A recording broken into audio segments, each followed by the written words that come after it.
March 2002, 13-year-old Millie Dowler is on her way home from school in Walton-on-Thames. She gets off a train with friends, then starts to walk the last half-mile home by herself.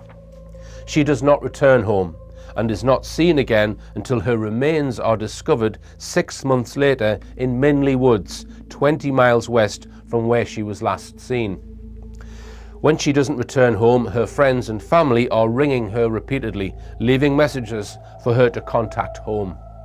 By the following day, her phone's mailbox is full, so it is no longer possible to leave messages. At 3:47, Millie phoned home. She never had credit, so we borrowed one of the boys that was in the cafe, we borrowed his phone.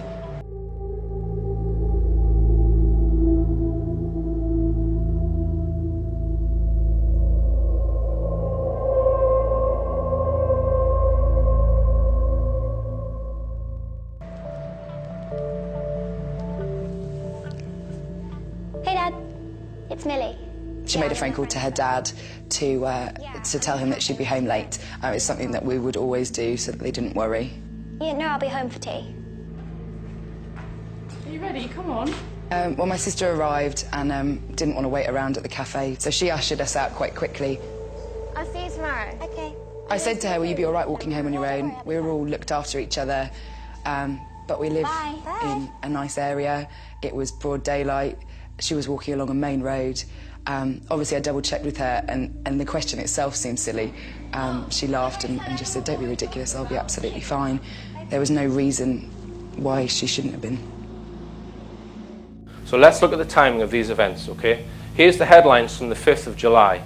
So some of the papers have started on the phone hacking, well, they call it a scandal, listening to people's telephone messages. That's what it is, listening to messages that people have left, okay. Now, we've got the Independent, News of the World hacked Millie Dowler's phone.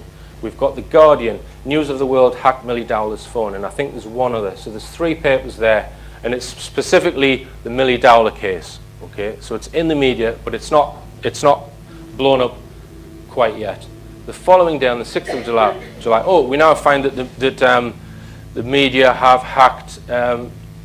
Is it Jessica and Holly, the Soham girls that were murdered, hacked their parents' phones, and this is now in the Express, it's in the Mail, we've got it in the Mirror. The majority of the papers have all got this, and then we find on the 7th, when the story was at its height, it's in all the papers. Oh, and now we've got Madeleine McCann. No, so we've got Millie Dowler, then the Soham, then Madeleine McCann, their parents' phone. To me, this is just trying to pull at people's heartstrings, these stories. They may be true, but I believe that they've been placed in the media at this time for a very specific purpose. And then, on the 8th, this is when the story broke that the News of the World had decided it was going to close because of this so-called scandal. We've got here, Murdoch sacrifices his toxic tabloid to save the empire. Shut in shame, the Daily Express. So this was the first time in newspapers that reported that they were going to close the News of the World. Now, in a story in the Telegraph, this broke late on the 7th, okay, and it says that the News of the World, how soon before the sun on Sunday rises. So they were talking about there's going to be a replacement newspaper called The Sun on Sunday, and this was in our media late, as I say, late on the 7th. So obviously, if you're setting up a new newspaper, you need to buy an internet domain name. You need the domain name for that newspaper, thesunonsunday.com, thesunonsunday.co.uk. Now, if you check the Whois register on the internet as to when those domain names were registered, this is thesunonsunday.co.uk and also thesunonsunday.com. They were registered by News International on the 5th of July. So this is like really before this story had got going in the mainstream media. And I would suggest that if it's registered on the 5th of July, the decision to buy those domain names and launch that replacement newspaper has been made before the 5th of July, before the phone hacking story was even in the media. So I would read from that that Murdoch has known that there's going to be this sequence of different people whose phones have been hacked, and then he's going to close that organization. So for me, and it's just my opinion, I believe he's partly orchestrated that story himself.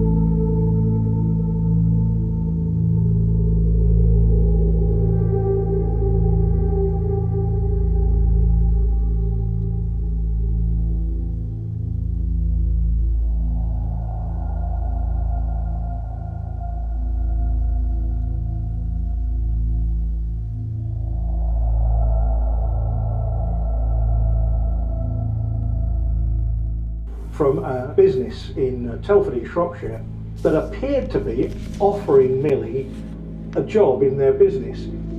Oh yeah, this is the News of the World. Look, why are they blanking it? On the 14th of April. Why are you blanking? Look, people! With the person They don't want that name coming into it. Robert Kellaway. We're ringing because we have some interviews starting. Can you call me back? Thank you. Bye-bye. The News of the World got very excited about this. Fuck! They thought, right, this is our exclusive.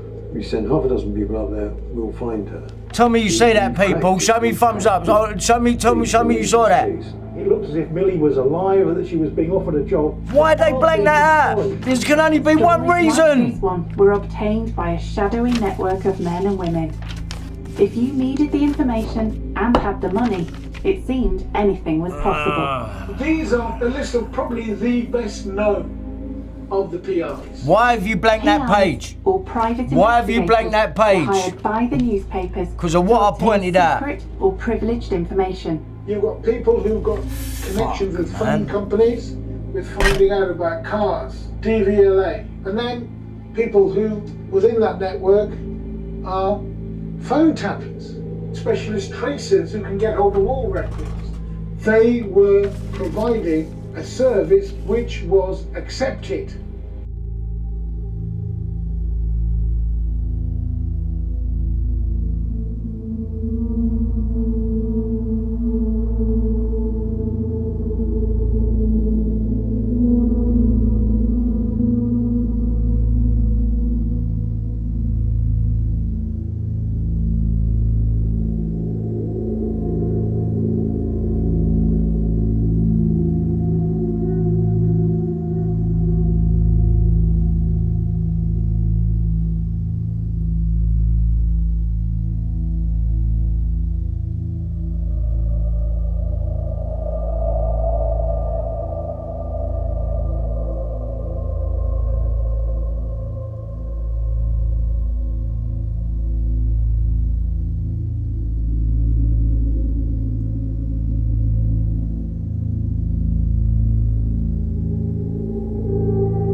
You know why they blanked that out, didn't you? Yeah, that's why. Robert Kellaway. Robert Kellaway. There was the same article that went out, exactly the same, the whole page, the adverts and everything over it, and it said Sarah Arnold there. And I've got it. But I've got that, more importantly, what they just blanked out from you. Yeah, there's the actual page. Right. So,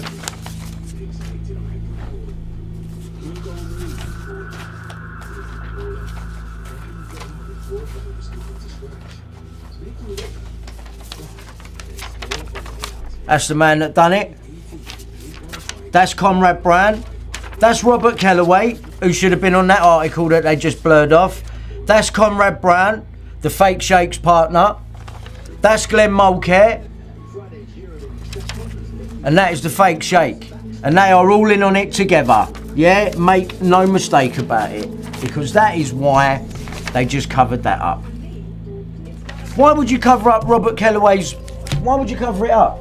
Because officially, Robert Kellaway says he knew nothing of phone hacking or Millie Dowler's voicemails being accessed. The fucking liar. Know nothing about phone hacking, Robert Kellaway. What's that then? Transcripts of your illegal recordings, the police knew as well. Thank you. Thank you. There's Glenn Mulcair at the bottom there, doing my mobile as instructed by Neville Felbeck on the 2nd of the 5th 02. And there's you, Robert Kellaway, on the 2nd of the 5th 02, transcribing your illegal recordings of me and Reese, made by you and Conrad Brown, the fake Shake's partner, all being done at the same time Glenn Mulcair's doing my mobile phone. You are the same crew that done it to Millie Dowler. And you weren't just listening to her voicemail messages, you were phone tapping. And the editor, Greg Miskill, has admitted it, and you heard it. Listen, I mean, I know the far end of a fart about Millie Dowler, and I know exactly what happened, and I know exactly how the information was gleaned, and I know the workings of what happened after her, well, before and during and after her phone was tapped. It had nothing to do with Surrey Police. Right, so she was phone tapped, and that has never come out, and that has never come out, Greg. Yeah, so she was destroying. You remember you hearing about it? So laptops and loads of paperwork, setting it on fire in a skip and that. Why didn't the police arrest her? Because it was in the police's interest. That's why. Just like it was in the police's interest not to ever let this come out. DS Werrett from Essex Police liaising with Robert Kellaway, who hacked Millie Dowler. DS Werrett is now a Christian pastor called Reverend Eastwood Evan in Southend. And if he's a Christian, I would say come forward and tell the fucking truth about what you know, Werrett. Tell the truth about what you fucking know. Because either you do that, or you're getting arrested, mate. You're getting nicked. I don't care if you're fucking serious crime directorate. Yeah? You're a fraud, fucking lying cunt, cover-up merchant.